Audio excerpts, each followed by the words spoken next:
নির্বাচনের মাঠে যেখানে প্রার্থীদের সঙ্গে থাকে শত শত কর্মী, মিছিল আর পোস্টারের ছড়াছড়ি, সেখানে একা দাঁড়িয়ে আছেন এক নারী। পায়ে হেঁটে হাটে বাজারে ঘুরে ঘুরে চাইছেন ভোট। পাশে নেই দলীয় বহর, নেই স্লোগান দেওয়ার সমর্থক, আছেন শুধু তিনি আর তার স্বামী। কুষ্টিয়া সদর আসনে ত্রয়োদশ জাতীয় সংসদ নির্বাচনে জেলার একমাত্র নারী প্রার্থী রুম্পা খাতুন।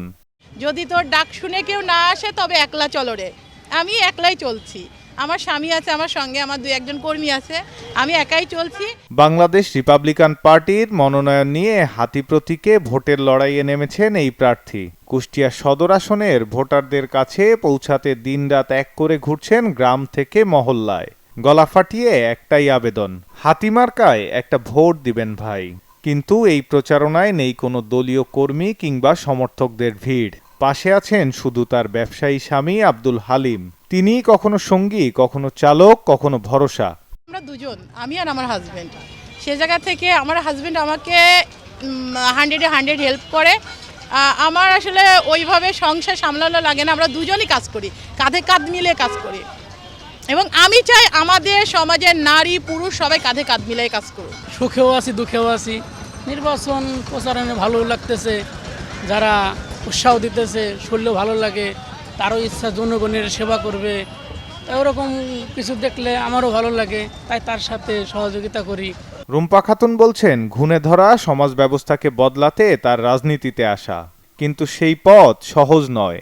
একজন নারী হয়ে নির্বাচনে দাঁড়ানোয় শুনতে হচ্ছে নানা কটু কথা। তবে সব প্রতিকূলতার মাঝেও কিছু মানুষের ইতিবাচক মন্তব্য সাহস যোগাচ্ছে তাকে। অনেক জায়গায় আমাকে হেনস্থা করতেছে যে আপনি কেন ভোটে এসেছেন, আপনি কেন নির্বাচন করতেছেন, আর আমাদের নেতা তো জয়ী হয়েই গেছে। আমাকে, আমার হাজবেন্ডকে আমরা যখন নির্বাচনী প্রচারণায় গেছি, অনেক সময় আমাদের মোটরসাইকেল আটকেছে, বন্ধ করে মানে জোর করে আটকে এভাবে আমাদের হেনস্থা করছে।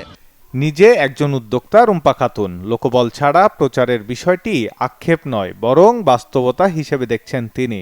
স্বামীকে নিয়েই তাই ভোটের মাঠে নেমেছেন। বিশ্বাস রাখছেন জনগণের রায়ে। আমি চাই আমাদের সমাজের নারী পুরুষ সবাই কাঁধে কাঁধ মিলাই কাজ করুক, এটা আমারই চাওয়া। এবং আমার মনে হয় আমার মতো হাজারো মা বোনের এটাই চাওয়া, যে আমরা যাতে আর পুরুষের কাছে বোঝা না হয়ে দাঁড়াই।